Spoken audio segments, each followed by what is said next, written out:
O Tanjobi omedetou gozaimasu. Isto é japonês para parabéns. O Observador faz 12 anos e, em vez de bolo, oferecemos uma visita ao Japão com a Pinto Lopes Viagens. Assine por apenas 39,90€ e habilite-se a ganhar. 12 anos a escrutinar o poder, 12 mil quilómetros para celebrar. Assine hoje em observador.pt. Arigatou.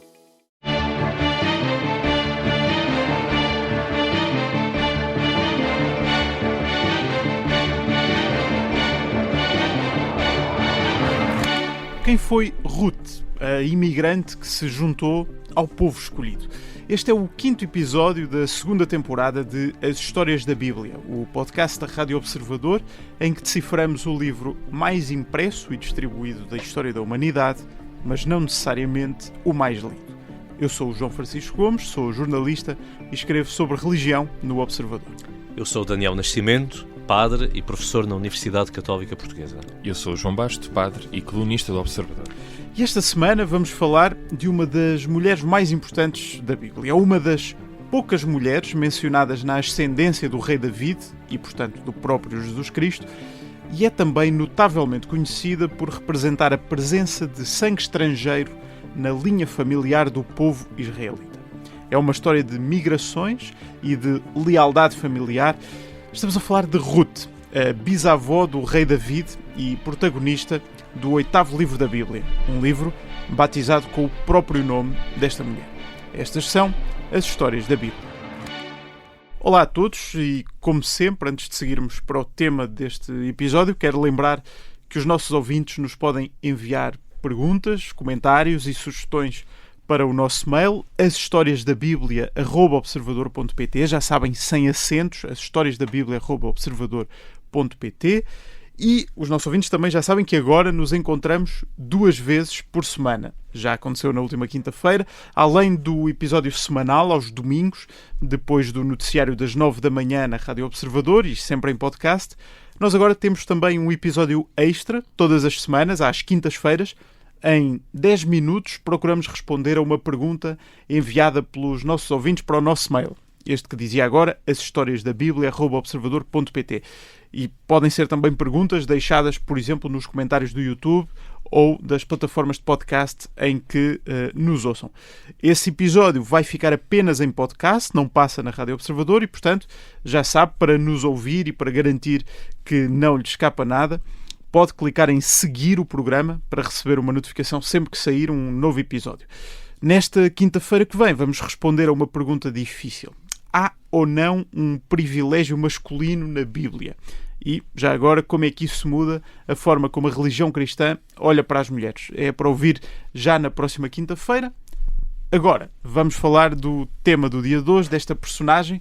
Talvez seja uma personagem que não é muito conhecida, mas até tem uma relevância muito significativa na Bíblia.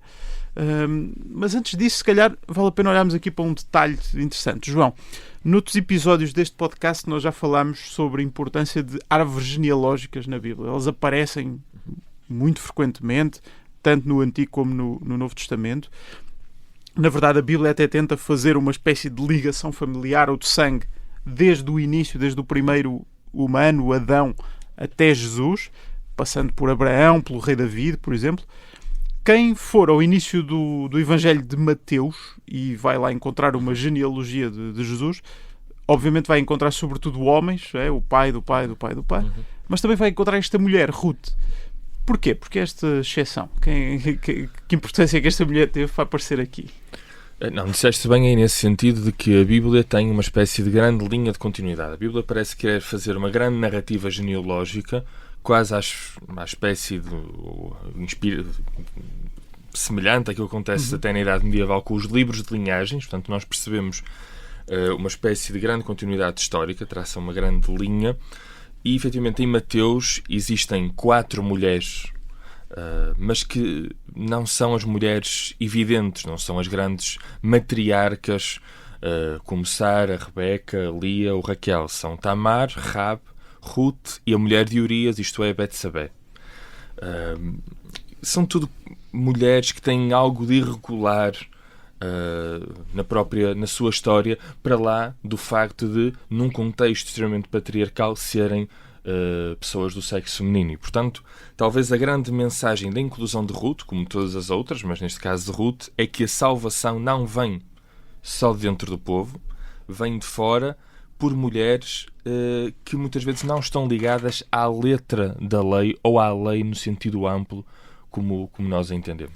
Daniel, vamos então contar esta história de Ruth. A história surge num livro muito pequenino, dizíamos aqui antes de começarmos a gravar, que se pode ler numa curtíssima viagem de metro ou de comboio. São 4 capítulos muito curtos, mas apesar de tudo é uma história muito intensa e começa com uma migração, não é? Começa com uma migração no tempo dos juízes, é assim a primeira frase deste livro, situa neste tempo que falámos no episódio passado. E neste tempo há uma grande fome e, portanto, esta família que está em Belém, do reino de Judá, tem de emigrar para Moab, do lado de lá do Jordão. Moab, atualmente na Jordânia. E ali Elimelec e Noemi, com os seus filhos, vão ter umas mulheres estrangeiras, moabitas, que casam com os filhos deste casal. Eles imigram para Moab, que seria, portanto, um território fora do controle das tribos de Israel, não é? Ou seja, qual é que era a relação que havia com esse povo, com esse território que... Era uma relação má, porque, sobretudo, nós vamos mais à frente falar dessas Sim, tensões. Eu acho que era um eufemismo. Mesmo que uma experiência superficial de leitura seja feita, em que vejamos que a relação com os povos estrangeiros é sempre difícil, com Moab é particularmente difícil. Até encontramos no livro do Gênesis uma espécie de justificação da inimizade com Moab, que vem do incesto, e portanto os moabitas são bastante mal vistos neste contexto antigo. Eu fazia esta pergunta só para... Ou seja, o enquadramento é a fome era tão grave que esta família teve que emigrar para um sítio que em teoria seria hostil. Não é? É do lado de lá, enfim, não é muito longe, e portanto é uma solução mais óbvia nesse sentido, mas de qualquer forma são inimigos. E, portanto, tomam mulheres locais, estrangeiras, portanto, aos olhos enfim, da perspectiva israelita. Os dois filhos de Elimelec, que depois acabam por morrer. São personagens muito efêmeros que morrem e só sobram as mulheres. Portanto, quer o pai de família, quer os 2 filhos, morrem e, quando vão regressar à sua terra, a Belém de Judá, estas duas mulheres acompanham a sua sogra, Noemi, que lhes diz que podem ir à vida delas, podem deixá-la, mas há uma que se mantém com ela, que é precisamente Ruth. Pois então, Noemi fica ali, lá está, com as suas 2 noras, perde os filhos, mas ganha ali duas novas familiares e até, como dizia o Daniel agora, segundo conta o livro de Ruth, ainda começa por dizer às 2 mulheres qualquer coisa como: fiquem na vossa terra, refaçam a vossa vida com novos maridos. Mas há ali uma relação particular que se vai estabelecer entre Ruth, que é uma destas 2 mulheres, e a Noemi, a sua sogra, realmente muito, muito particular. Ruth insiste em ficar com a sogra. Aliás, a dada altura ela diz mesmo a Noemi: o teu Deus será o meu Deus. Isto surge depois da sogra lhe dizer qualquer coisa como: a tua cunhada voltou para o seu povo e para os seus deuses. Portanto, aqui entre estes 2 povos havia também uma espécie de inimizade divina entre... E até se me permite salientar aqui uma certa ironia, porque Belém significa casa do pão, pode significar isto, Bethlehem. E o facto de haver uma imigração da casa do pão para procurar alimento não deixa de ser uma grande ironia, principalmente para se mostrar o drama desta história de um povo, como o Daniel dizia, que até em Deuteronômio 23 está dito que é proibido para sempre de entrar na Assembleia do Senhor, tanto que as pessoas que ficam em Moab morrem. Morre o Elimelec, são muito difíceis de dizer, e também os dois filhos, fica só realmente a nora, as 2 noras e a sogra, e é realmente como estás a dizer, a certa altura a sogra diz às noras para voltarem, uma delas, Orfá, volta para o seu povo, veja a sogra e volta para o seu povo, portanto não é claramente uma coisa de retaliação, ou ela está muito zangada com a sogra, não, ela volta saudando a sogra, e é aí que Ruth nega esse regresso à sua própria terra, e lhe diz aquilo: para onde fores eu irei, onde habitares eu habitarei, e o teu povo será o meu povo, e o teu Deus será o meu Deus. É uma forma, aliás, clássica de aliança bíblica, ou seja, de união. Ruth não está a dizer simplesmente que gosta muito da sogra e quer viver com ela para sempre. Está claramente a fazer aqui um pacto que ressoa o pacto que o próprio Deus faz com a humanidade. E é interessante que Ruth faça isso precisamente quando a sogra só tem para herdar amargura, vazio e tristeza, não é? A sogra enviuvou, perdeu os dois filhos, não tem alimento, e Ruth decide, não tem bem para onde voltar, talvez. Portanto, Ruth decide ir com a sogra unicamente por uma espécie de amor leal e gratuito, uma coisa que nós dizemos às vezes é sed na palavra original, o professor do hebraico pode-me corrigir, que é um amor totalmente desinteressado e um amor leal, gratuito, acima de tudo. Daniel, Ruth faz aqui um caminho interior, é isso? Converte-se àquele Deus do povo que em teoria era inimigo do povo dela? Não sei se é a melhor palavra, conversão, talvez não se adequa muito a este contexto. O facto é que Ruth é uma personagem boa, simpática, faz esta profissão de fidelidade, de chesed, como o João dizia, de amizade com a sua sogra, né? Às vezes este é um texto que até é pedido para casamentos, não sei se quem pede às vezes percebe que é uma relação de sogra para nora. Mas é interessante que, como comentava um autor americano, um judeu, Robert Alter, todos os personagens neste livro são bons. Não há personagens maus, há aqui um cenário idílico, todos são bons, não há aqui inimigos presentes, apesar de haver este contraste com Moab, que aparentemente é inimigo, toda a gente é boa nesta história. Só que há uns que são mais bons que outros. Mas é o caso de Ruth. Aliás, há um contraste com o final do livro dos Juízes, que é particularmente violento, e isto depois parece uma coisa totalmente idílica. Totalmente diferente. Aliás, por isso é que, enfim, percebemos numa análise mais literária que é um texto muito posterior e que é aqui colocado no cânon cristão por outros motivos, sobretudo por este enquadramento histórico. Mas esta Orpa que deixa a sua sogra, enfim, não faz nada de mal. É algo que era suposto, poderia fazer, mas Ruth dá um passo além. Que isto seja propriamente uma conversão, dizia que não sei se é o termo certo, porque também nesta mundividência antiga não há bem este conceito de conversão como depois aparece, né? No fundo, se segue a sua sogra, faz parte do pacote, perdoe-me a expressão, entre aspas, venerar e adorar os deuses que são seguidos nessa terra em particular, né? Portanto, se Ruth decide seguir a sua sogra, Noemi, segue também a sua cultura, a sua língua, a sua terra e os seus deuses. O seu Deus, neste caso. Muito bem, João, nós até agora temos estado basicamente a olhar para textos bíblicos que assentam na ideia de que só há um povo escolhido, não é? Um povo que combate os inimigos, vimos muito isso no livro dos Juízes. Este livro parece introduzir-nos aqui uma realidade nova, não é? Que é de repente uma estrangeira vai ser acolhida dentro do povo hebreu. Que lugar é que este texto procura ocupar aqui? Ou seja, nós deixamos de falar, já vamos contar o que acontece quando Noemi e Ruth voltarem a ajudar, mas explica-nos um pouco sobre esta realidade. Há aqui a introdução da realidade do estrangeiro dentro do povo escolhido. Nós já vimos que a Bíblia é talvez um livro que, apesar de propor um absoluto, só Deus é Deus, é o livro contra todos os restantes absolutos. Contra todos os absolutos geográficos. Já vimos, aliás, neste contraste entre Juízes, Josué, Ruth, Êxodo, depois Samuel, claramente a Bíblia é contra todo o tipo de fundamentalismo e nenhum fundamentalismo é claramente bíblico. E a introdução do estrangeiro leva a que a lente narrativa e a lente do povo se amplie, impedindo que se diga que existe aqui um povo puro, separado de todos os outros povos, sem uma espécie de contaminação.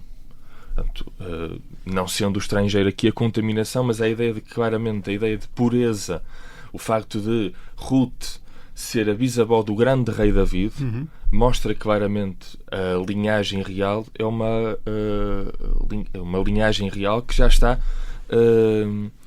produzida através do encontro entre as várias culturas circundantes. E não contaminação.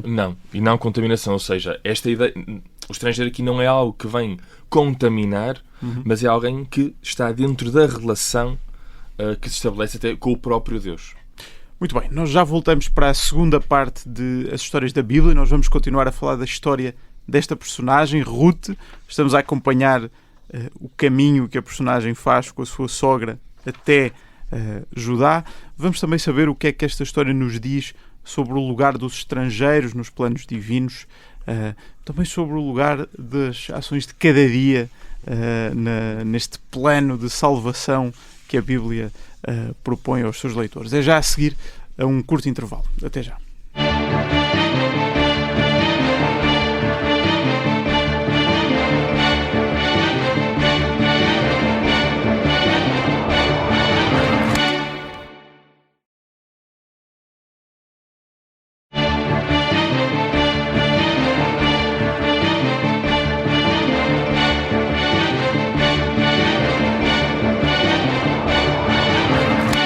Segunda parte de As Histórias da Bíblia, com os padres João Basto e Daniel Nascimento. Esta semana estamos a falar de Ruth, a protagonista do 8º livro da Bíblia, uma das mulheres mais importantes da narrativa bíblica e também uma história que nos coloca perante o valor das mulheres no Antigo Testamento, ao mesmo tempo que nos confronta com esta realidade do lugar dos estrangeiros no contexto do povo escolhido. Daniel, queria continuar basicamente a contar esta história, como já percebemos na primeira parte, que basicamente Noemi e a sua família emigraram para Moab. Noemi enviou e viu-se sozinha com as suas 2 noras estrangeiras e está agora a voltar para a sua terra. E Ruth quer manter-se ao lado da sogra. O que é que acontece depois? Elas seguem as duas para Judá, é isso? Sim, e depois procuram refazer a sua vida, para utilizar uma expressão moderna. Os restantes capítulos do livro de Ruth falam-nos de uma espécie de esquema ou de proposta que Noemi faz a Ruth para também conseguir, enfim, através de um parente, encontrar uma solução para a sua vida. Isto tem o seu quê de caricato e, enfim, aqui a vida rural, que o João, mais especialista no mundo rural, explicará melhor que eu, mas vai, no fundo, unir Ruth em casamento também agora um novo parente, este Boaz, ou Boaz, que é alguém que, enfim, vai acabar por casar com Ruth e uni-la precisamente a esta genealogia, quer anterior, quer à família dos patriarcas, como termina o livro, quer depois posterior, com a descendência de Ruth, que ligará com o rei Davi. Mas parece-me que o livro menciona claramente a ideia de que há aí uma ligação qualquer, uma legislação qualquer que justifica essa ideia desse casamento. Queres explicar um bocadinho mais detalhadamente? Sim, é um livro muito idílico, não é? Eu dizia há pouco que não há personagens más, apenas umas melhores que outras, mas também este cenário quase perfeito que encontramos aqui, apesar das dificuldades, da fome e da migração forçada, mas uma certa candura no tom aqui da narração, leva-nos também a perceber que há aqui práticas que talvez em tempos históricos tenham sido facilmente desrespeitadas, mas que aqui aparecem como importantes. Uma é deixar espigas ou restos das espigas para o estrangeiro, para colher, para quem vier atrás, para quem, enfim, para poder servir, digamos, de caridade para aquele que precisa. Quer este costume do levirato, que era algo que, enfim, está tematizado no Deuteronómio, que é algo que também já nos aparece no Novo Testamento, noutros contextos, que é esta ideia idealizada, isto depois na prática nem sempre terá sido assim, mas quando um homem, quando morre o marido, um parente próximo, tipicamente um irmão desse falecido, teria a obrigação de casar com a sua mulher, portanto com a viúva, para dar descendência, enfim, no caso em que esse primeiro casamento não tivesse descendência, não tivesse filhos, não é? Como era o caso para aqui dar, de Ruth com esse caso, filho,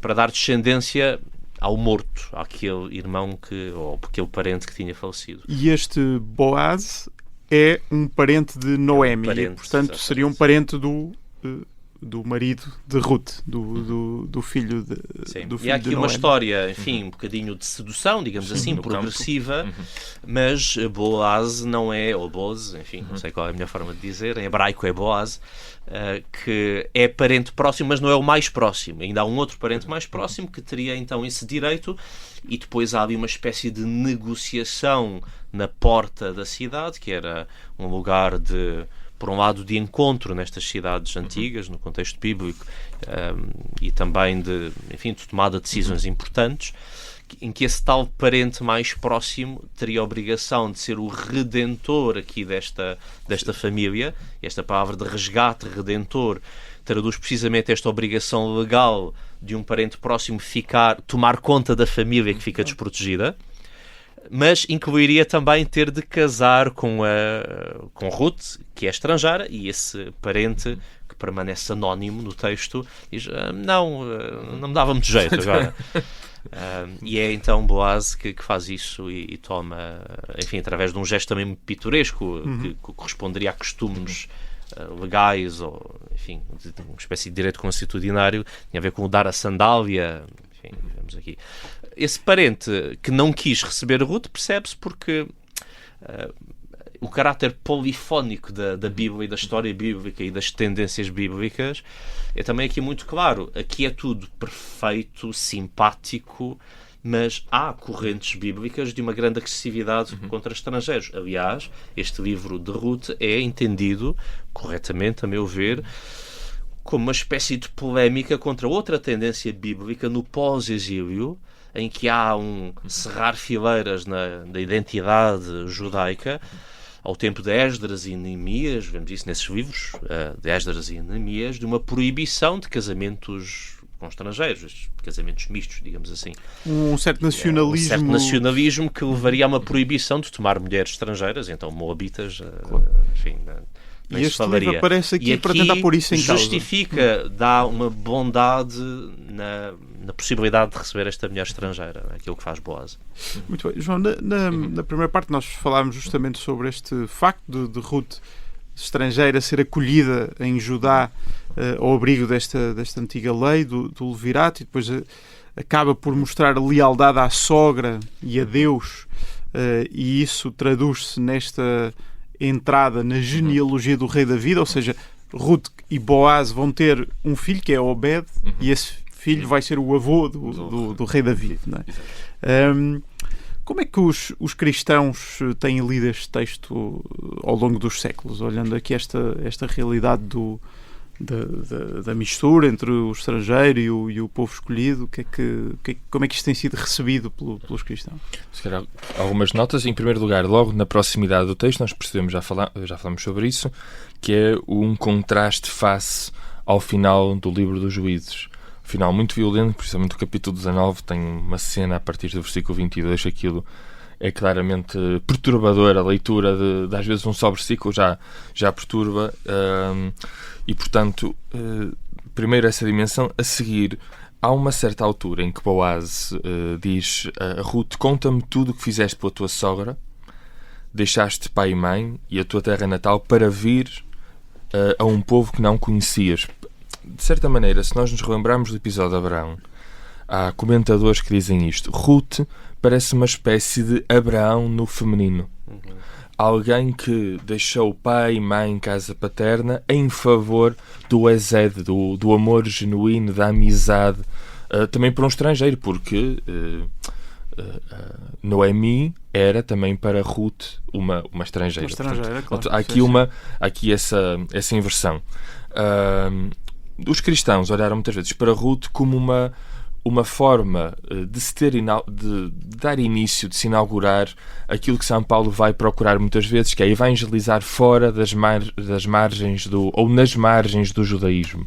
Portanto, aquelas pessoas como Ruth são estrangeiras à genética do povo judaico, à religião judaica, e que podem receber, segundo a história de Ruth, porque há essa certa legitimização, a cultura judaica e depois, posteriormente, a cultura cristã.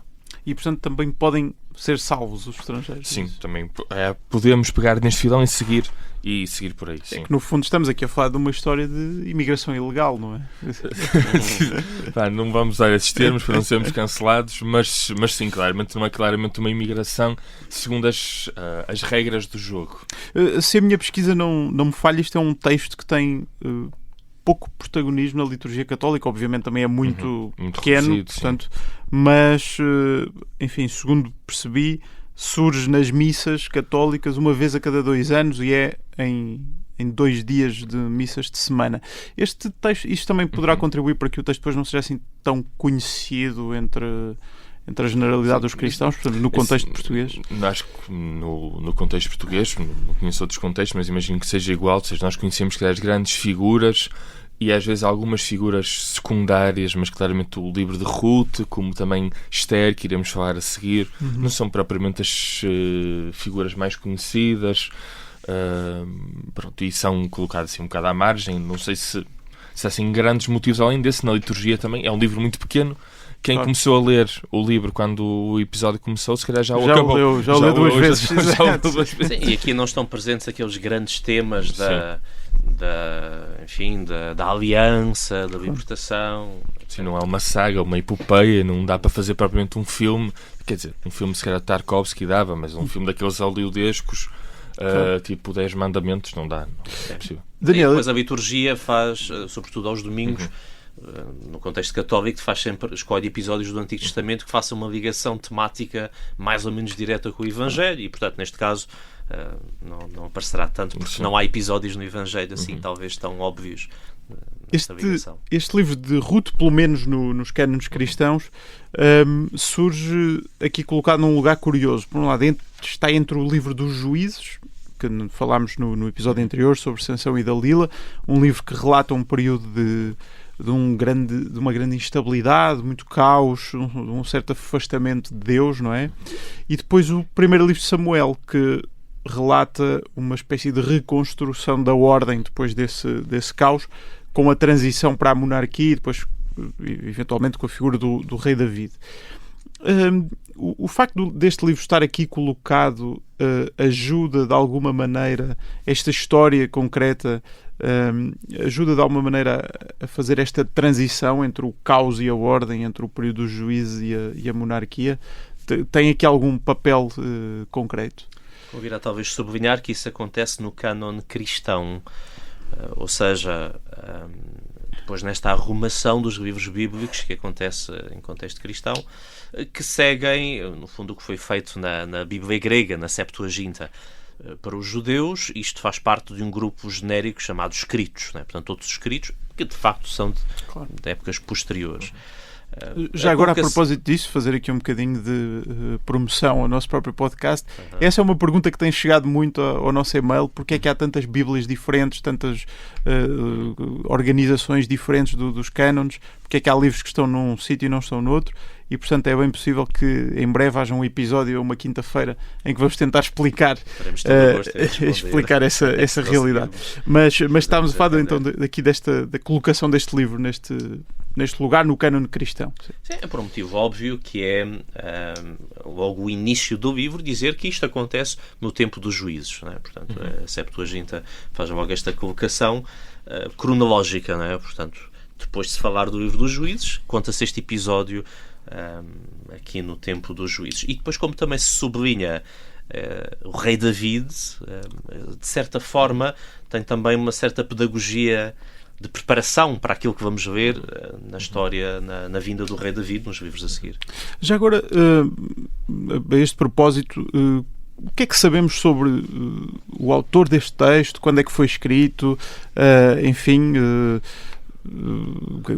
como é que ele aparece na história dos escritos bíblicos? Há pouco referia o entendimento deste livro numa espécie de diálogo polémico com Esdras e Neemias. E, portanto, neste pós-exílio, em que há esta afirmação da nacionalidade e de uma certa pureza étnica e religiosa, aqui Ruth dá uma outra perspectiva. Portanto, percebemos também a diversidade e os vários filões e tendências neste pós-exílio, que é um tempo também de grande criatividade e onde se vai compondo também o cânon bíblico, por assim dizer, ou que se vai começando a compor. Outros fatores, como por exemplo o vocabulário, o estilo, percebe-se que, enfim, numa análise mais fina, há aqui termos e há aqui sintaxe do texto que aponta para uma época mais tardia, portanto será do tempo persa e, portanto, provavelmente havia à volta do século V. Muito bem, há aqui outro aspecto interessante, Daniel, ainda Deus praticamente não aparece nesta história. Nós vemos muito, é referido algumas vezes na boca das personagens, portanto as personagens mencionam Deus, por exemplo, como disse há pouco, a outra nora de Noemi diz, regressa para os seus deuses, e Ruth diz que quer abraçar o Deus dos israelitas, mas por acaso ele nunca é posto pelo narrador a fazer, estou a usar aspas, a fazer nada, quase que a não intervir nesta narrativa. Para quem veja nisto uma espécie de sublinhado, como Deus, mais do que intervir diretamente na história, atua na história também através do comportamento das pessoas, do cumprimento das normas sociais, como aconteceu, por exemplo, com a questão do casamento com Boaz, da fidelidade de pessoas como Noemi e Ruth. Mas como é que lês a ausência de um Deus interveniente nesta história? Não é caso único na Bíblia, no Antigo Testamento, termos episódios ou histórias ou blocos de texto em que Deus está mais ou menos ausente.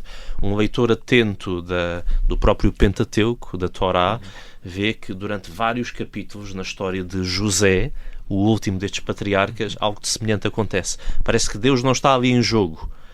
Deus quase que não é referido e há um foco, portanto, na humanidade, nos valores que de certa forma derivam da lei, mas vão sendo postos em prática. Aqui vemos a observância desta lei do levirato, tematizada no livro de Deuteronômio. Vemos aqui o cumprimento mais ou menos escrupuloso, aqui nesta parte mais rural, das espigas, né, que são deixadas para trás. Eu já explico e a parte das começa espigas. precisamente a apanhar das esses restos das espigas. E, portanto, há aqui uma espécie de teologia prática em ação que não é caso único, e talvez isso nos mostre que a Bíblia é também esta biblioteca e esta riqueza de perspectivas diferentes da ação de Deus e da ausência de Deus. Sim. De uma ausência que é presença, de certa forma. Sim, aqui não há sonhos, Deus não fala, não há anjos, não há grandes revelações, e às vezes a tendência é até dizer que Deus age por debaixo da superfície, debaixo da pele da história.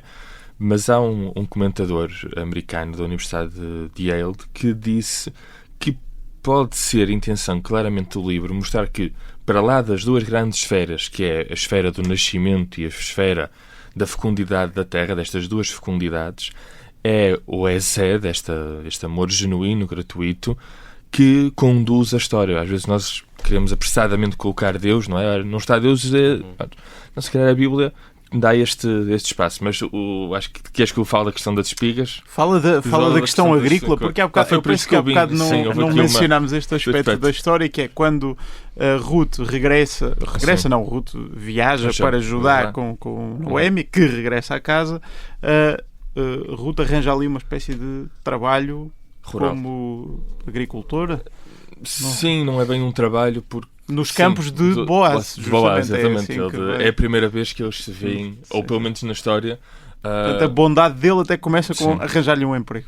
Exato, sim. Nós vimos, o Daniel já referiu que havia uma lei agrícola que proibia os donos das terras de colher o campo até às bordas das espigas. Ou seja, a espiga é uma planta que tem um caldo e depois tem ali uma espécie de zona um bocadinho rugosa onde está misturada a planta que se pode aproveitar e uma uma parte tipo casca.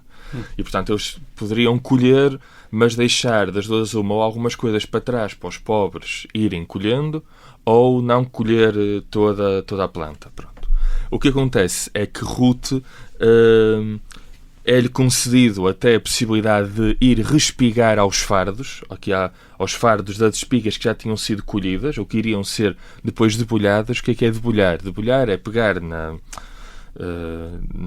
planta e depois separar a parte que é comestível ou utilizável daquilo que é o grão puro, da palha e da casca. Pronto, claro que se calhar a CAP vai mandar um mail a dizer que eu não estou a explicar bem, mas para nós vermos o ponto em que, de certa maneira, a hipérbole daquilo que nós estamos a falar, a hipérbole agrícola, nós sabemos que pelo livro o resultado do dia de trabalho de Ruth, este dia onde ela conhece Boaz, é quase um efá de cevada. Corresponde a mais ou menos 22 litros.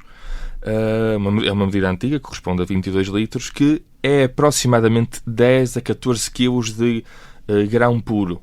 Ou seja, nós vemos, quer dizer, é quase impossível uma só pessoa, sem maquinaria, retirar 10 a 14 quilos de grão puro. Portanto, já há aqui esta quantidade gigantesca que quer mostrar claramente a bênção a que Ruth tem acesso através deste libreto pastoral, quase parece a menina e moça do Bernardino Ribeiro. Há aqui um certo lirismo pastoral que depois joga com muito estes conceitos de respigar, de debulhar as espigas, de um trabalho que é muito forçoso. Não sei se todos já tiveram a oportunidade de ir para o meio do milho fazer este tipo de atividades. É forçoso. Muito bem, conhecemos então a história de Ruth, este pequenino livro que surge no Antigo Testamento, mas com uma história muito impactante na narrativa bíblica. É o fim do 5º episódio da 2ª temporada de As Histórias da Bíblia. Na próxima semana vamos falar de outra mulher muito importante na Bíblia e que também tem um livro inteiro com o seu nome. Falamos de Esther. E já sabem, podem enviar-nos perguntas, comentários e sugestões para ashistoriasdabiblia@observador.pt. Já sabem, nós respondemos às perguntas todas as quintas-feiras num episódio especial em podcast. Até para a semana, aqui na Rádio Observador, e até quinta-feira em podcast.